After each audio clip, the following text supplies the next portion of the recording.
Nå, ved I hvad? Vi skal lige vi skal lige lave lidt rådslagning. Ja. Norm, du er vigtig, fordi du kan få os til at orientere kortet. Nord er opad på kortet, og hvor er nord henne? Så bliver vi nødt til at dreje kortet, sådan så det vender mod nord. Og vi er startet der. Det der, det er målet. Der, og så kan vi se, at der er nogle huse der, det er de sorte, og der er noget brunt, det er vejen der. Og der er en post derovre, og der står, at det er Stævneplads. Nordliste 3 Nå, Nordliste 3. derovre. Okay. Ved. Skal vi prøve om Ja. og gå lige frem og så til venstre? Vi skal løbe derfra. Her kan man skride.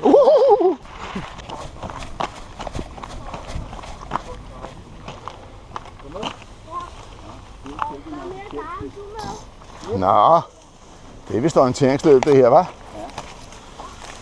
Skal vi kalde det forhindringsløb? Nå ja, det er en tørn. Det er nok lidt uorganiseret det her. Ja. Nej, det er tilladt.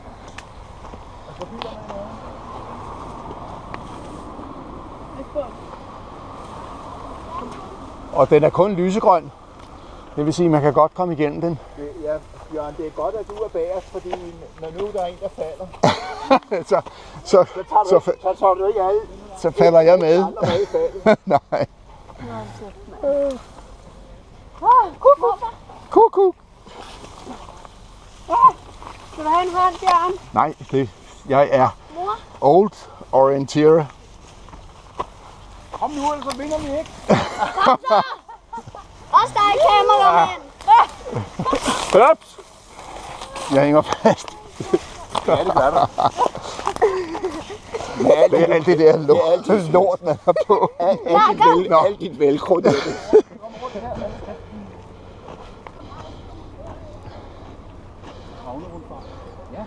Det er efter langlinjepavillonen. Efter. Og så ud mod vandet. Skal vi lige se havfru? Ja! Den lille havfru, here we come!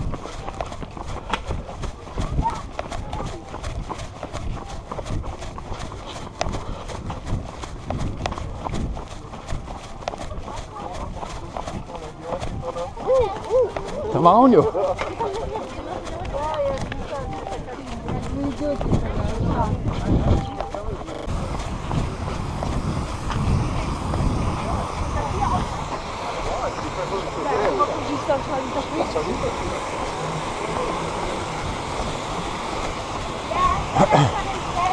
Det er Gefionspringvandet. Det er savnet om Gefion, som fik at vide, at hun kunne få så meget vand, som hun kunne pløje ud af Sverige. Og så pløjede hun oppe i Sverige rundt om en sø, der hedder Vättern, eller hun plejede et område så stort som Vättern, og det fik hun så med sig, og hun pløjede med de der, er der 4 eller 5 okser. Det er ret flot, ikke? Nej, det er et savn.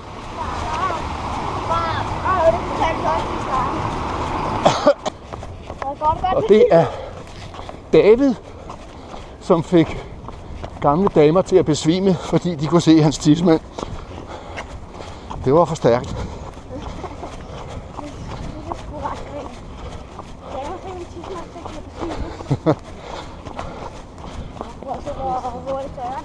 Ja. Vi skal have 22 poster. Nej, vi er på vej til 7. Nå, Gud! Det var sgu da godt. Stop!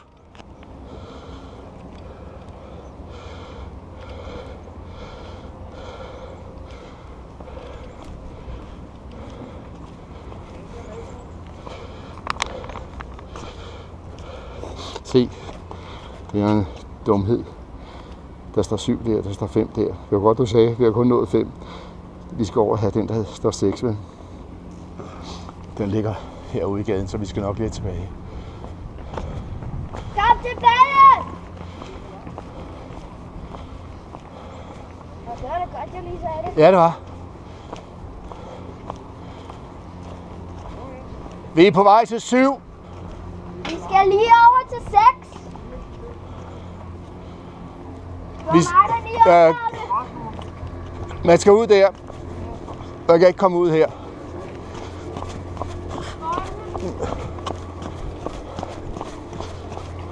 Det var mig, der med noget. Ja, Bjørn, der så fandt Norum gjorde lige opmærksom på, at vi har kun haft 5 poster. Og så vidste jeg, at det var 7, vi var på vej til. Og vi skal have 6 først. Vi skal ud her så. Vi skal have 6 før 7.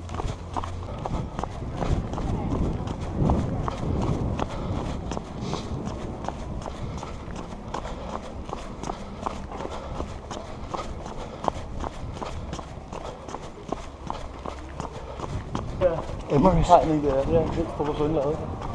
Er det rigtigt? Ja. Flot. Hvordan laver du så noget stort noget? En har et stort print. Er det print? Ja, print man klipper op på blade.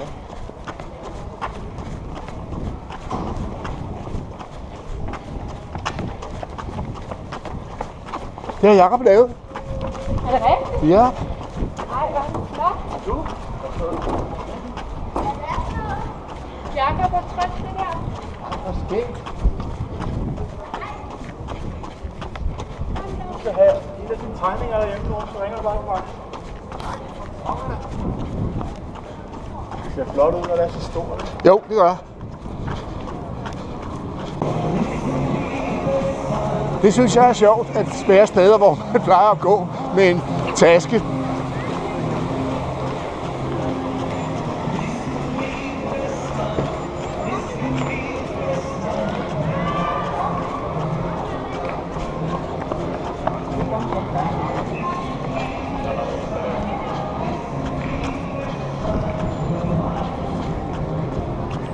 Ja, jeg kalder det altså Kultorvet. Der ligger til en byens bedste frokostrestaurant. Jeps, kom.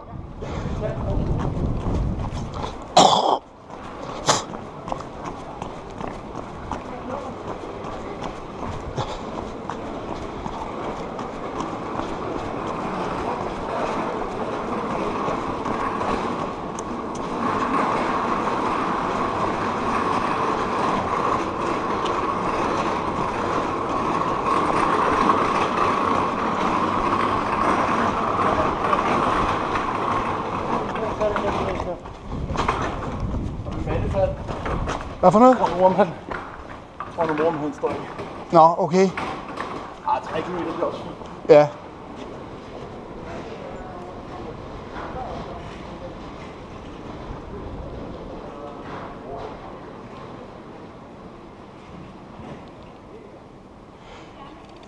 Går I tilbage?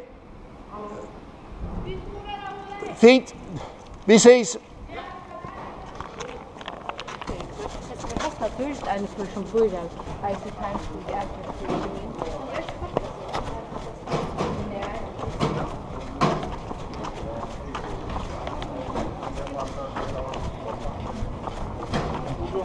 Tak.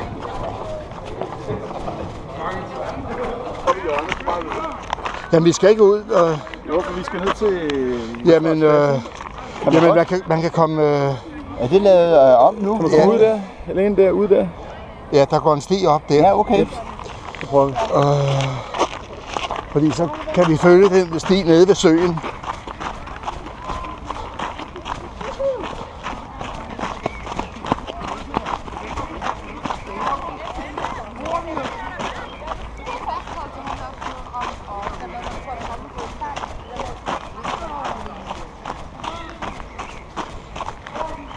Lad os bare sådan nedenom, Jacob. Ja.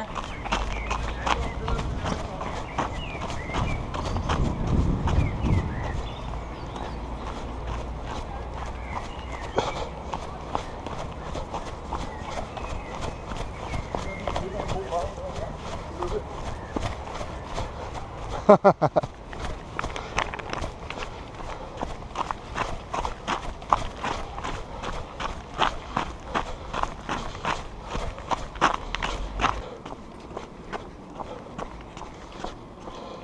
er så forundret over, så så mange visionære mennesker, der har levet. Altså, og anlægge sådan et hospital, det holdt jo i langt over 100 år, ikke? Ja.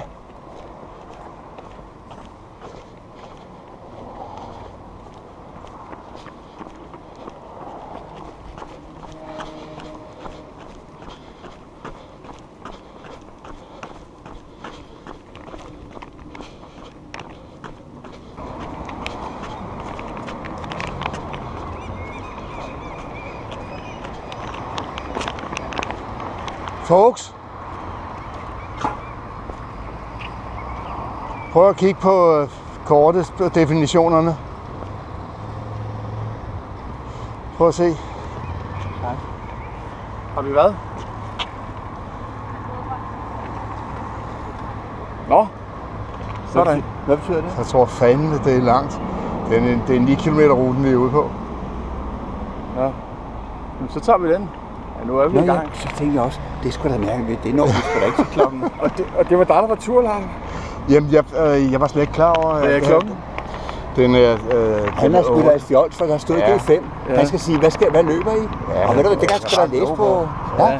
Kan han sgu da se på. Det er tavligt. Nå, Nå. men skal vi ikke prøve at gøre det færdigt? Eller har vi ikke tid til det så? Nej, det har vi faktisk ikke. Nej, det har altså, så skal jeg ringe og sige, at de skal gå over og sætte sig. Det er åndssvagt. Hvor tavligt. Ja, men ja, fordi det er rimelig langt endnu, ikke? Ja, det er rigtig meget. Så lad os skrue opad. Jeg kunne ikke forstå, at min GPS, den siger 5 kilometers. Eller, Nej, vi skruer. Ja, det er rigtigt. Det så bliver, vi- vi vi er løber- først tilbage om en time. Ja. Ja, skal vi... Hvad er? så må der være opad. Ja. Skal så ikke løbe igennem haven? Er det ikke lidt hyggeligere? vi kunne tage 16, og den er lige herhen, ikke? Og så kunne vi tage 20, 21 og 22 og 23, ikke? Altså det er alligevel den vej, vi skal. Vi skal sgu da ikke til 20. Skal ikke til 20 jo. Nej, så ikke 20, så tager vi 16 og 21 Og 22. og 22. Ja. Pino? Nej, ja.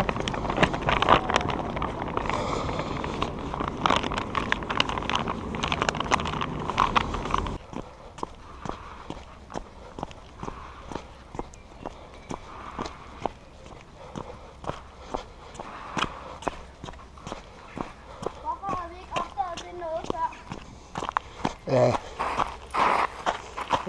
Ja, det burde jeg have gjort, fordi man kan ikke proppe 23 poster ind på 5 kilometer. Så skal der være, jeg ved ikke hvor lidt imellem hver.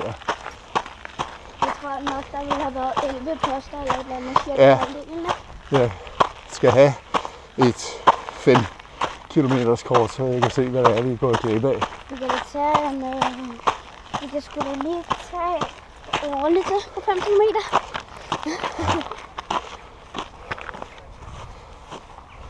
Vi tager. Nå, er I færdige? Du skylder en undskyldning. Ja, det hører jeg noget. I kom ud på en 9'er. Ja, og hørte det jeg, godt. selvom jeg er rutineret. Så var det Så- lige for meget, det går. Ja, men det er ikke så meget det, men altså, jeg burde jo have set, at 23 poster kan man ikke proppe sammen på 5 kilometer. Ja, Per.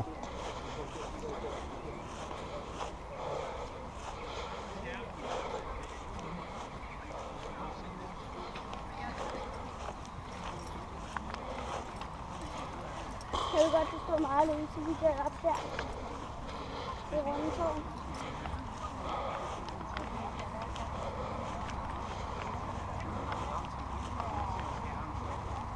Hej Max.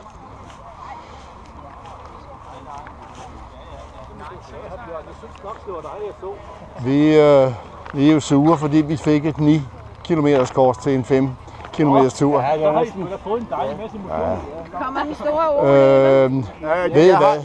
Du kommer fandme. Kunne I ikke gå over på Vestbanen? Det ligger over i Store Kongensgade, sådan cirka over for St. Paulsgade, hvor vi boede. Der er et værtshus på det andet hjørne. Man kan ikke undgå Ja. at se. Fordi Men så tager jeg cyklen og... Ja, ja.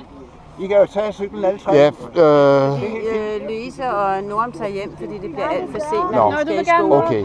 Nå ja. Er det der pizzeria på et hjørne? Nej, det er ikke det. Det er en italiensk restaurant, en Kofogo-restaurant. Lige over på Sankt Forskel. Ja. Du ved godt, På venstre side. Ja. Jo, det er på venstre side, når man kører ned. Og man må godt køre op mod Kongens Nytorv af Storkongensgade.